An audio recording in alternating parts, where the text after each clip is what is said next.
Welcome to the deep dive. Today we're getting into something specific. Transient idiopathic osteoporosis. TIO. That's right. You've sent us your notes on this, and basically our job is to pull out the key stuff you need for revision. Make this rare condition make sense quickly. Okay, yeah, let's do it. So TIO, what is it? It's a rare condition. Key thing is sudden bone pain and, well, temporary osteoporosis. Temporary, okay. And where does it usually show up? Typically the weight-bearing joints, so think hip, knee, sometimes the ankle. Right. And maybe the most important point, it's self-limiting. It gets better on its own. Self-limiting, got it. Good one to flag. Now, causes, etiology. The notes say it's a bit of a mystery. Yeah, that's the idiopathic part. The exact cause isn't totally clear, but the leading theories point towards hormonal factors, maybe vascular issues. Vascular, like blood supply. Exactly. Yeah. The idea is there's a sort of temporary glitch in the blood supply to the bone. Transient ischemia, we call it. Okay. And a reduced blood flow, even temporarily, seems to lead to this bone loss, this osteoporosis. Makes sense. And the pregnancy link. You mentioned hormones. Right. In pregnancy, you've got these massive shifts in hormones, estrogen, progesterone. And it's thought these shifts might, somehow trigger TIO in some women. Maybe it puts extra stress on the vascular system or bone metabolism. Interesting. So who tends to get this? The notes mention middle-aged men and pregnant women. That's sort of the classic picture, yeah. Middle-aged men and women in their third trimester or postpartum. But it's not just them. No, definitely not. It's really important to remember. TIO can hit anyone, any age, any gender. It's just, well, more commonly reported in those groups. And specific risk factors. Are there any clear ones? Surprisingly, no. Unlike, say, regular osteoporosis, where we can list things like smoking or low calcium, for TIO, there isn't a defined set of risk factors. It really underlines the idiopathic nature. Okay, so when someone comes in with these symptoms, what else could it be? The differential diagnosis. Good point. Yeah. You absolutely need to rule out other things. Obviously, standard primary or secondary osteoporosis is on the list. Right. But also, you're thinking about a vascular necrosis AVN, where the bone tissue actually dies due to lack of blood supply. That's more permanent than TIO. Okay, AVN. What else? Bone metastasis, so cancer that spread to the bone, and various inflammatory joint diseases. Got to exclude those. Definitely need to rule out the serious stuff.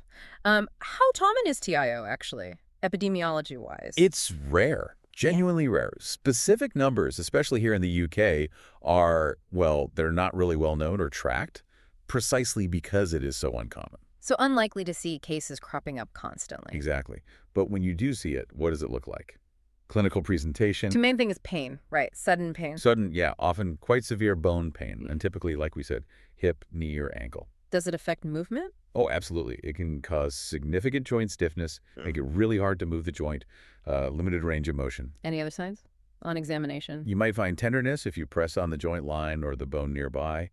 Sometimes, maybe some localized swelling, but not always. Okay, so suspicion is high.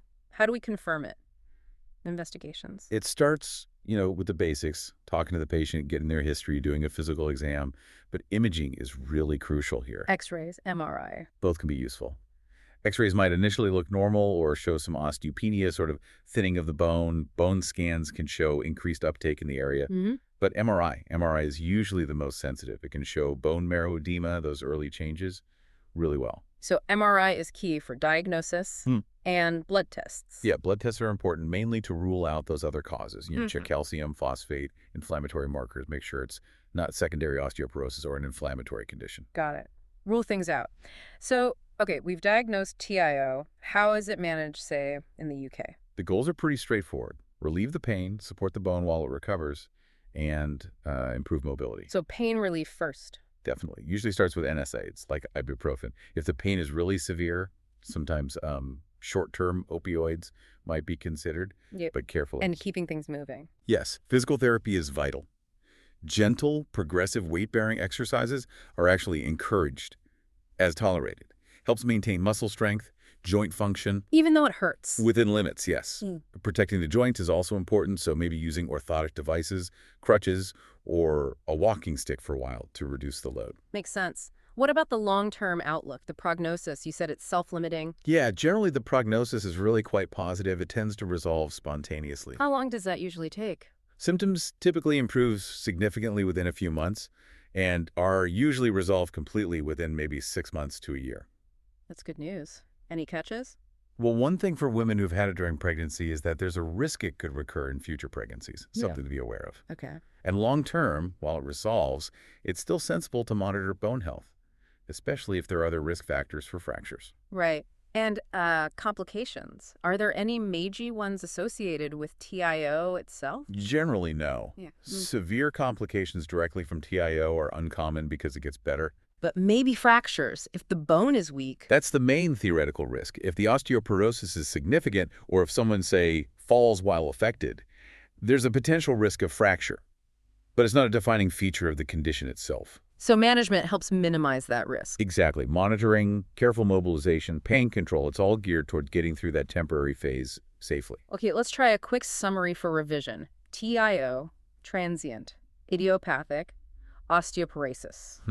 Sudden pain, weight-bearing joint hip, knee, ankle usually. Self-limiting, resolves typically within a year. Cause.